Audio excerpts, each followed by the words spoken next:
कृपया वीडियो में न्यू है तो वीडियो को लाइक एंड सब्सक्राइब करें और शेयर करें। दोनों सेनाओं का परस्पर घोर युद्ध तथा सात्यकी के द्वारा विंद और अनुविंद का वध संजय कहते हैं। राजन, भीमसेन द्वारा क्षेमधूर्ति का वध करने के बाद महाधनुर्धर शूरवीर कर्ण ने झुकी हुई गांठ वाले बाणों द्वारा सम्रांगण में पांडव सेना का संहार आरंभ किया।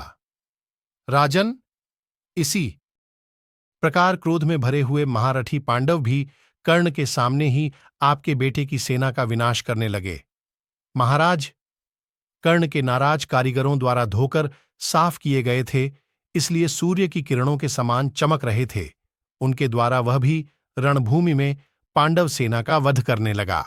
भरतनंदन, वहां कर्ण के चलाए हुए नाराजों की मार खाकर झुंड के झुंड हाथी चिंघाड़ने, पीड़ा से कराहने मलिन होने और दसों दिशाओं में चक्कर काटने लगे। माननीय नरेश सूतपुत्र के द्वारा उस महासमर में जब अपनी सेना मारी जाने लगी, तब नकुल ने तुरंत ही कर्ण पर धावा किया। भीमसेन ने दुष्कर कर्म करते हुए अश्वत्थामा को तथा सात्यकी ने केककदेशीय विंद और अनुविंद को रोका। सामने आते हुए श्रुतकर्मा को राजा चित्रसेन ने रोका तथा प्रतिविंध्य विचित्र ध्वज और धनुष वाले चित्र का सामना किया। दुर्योधन ने धर्मपुत्र राजा युधिष्ठिर और क्रोध में भरे हुए अर्जुन ने संशप्तक गणों पर धावा किया।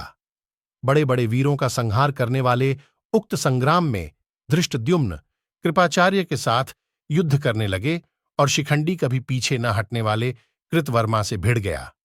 महाराज, श्रुतकीर्ति ने शल्य पर और प्रतापी माद्री कुमार सहदेव ने आपके पुत्र दुःशासन पर आक्रमण किया। भरतनंदन, केकय राजकुमार विंद और अनुविंद ने युद्ध में चमकीले बाणों की वर्षा करके सात्यकी को और सात्यकी ने दोनों केकय राजकुमारों को आच्छादित कर दिया। जैसे विशाल वन में दो हाथी अपने विरोधी हाथी पर दोनों दांतों से प्रहार करते हों, उसी प्रकार वे दोनों वीर भ्राता विंद और अनुविंद सात्यकी की छाती में गहरी चोट पहुंचाने लगे। राजन, उन दोनों के कवच बाणों से छिन्न भिन्न हो गए थे, तो भी उन दोनों भाइयों ने रणभूमि में सत्यकर्मा सात्यकी को बाणों से घायल कर दिया। महाराज, भरतनंदन, सात्यकी ने हंसते हंसते संपूर्ण दिशाओं को अपने बाणों की वर्षा से आच्छादित करके उन दोनों भाइयों को रोक दिया।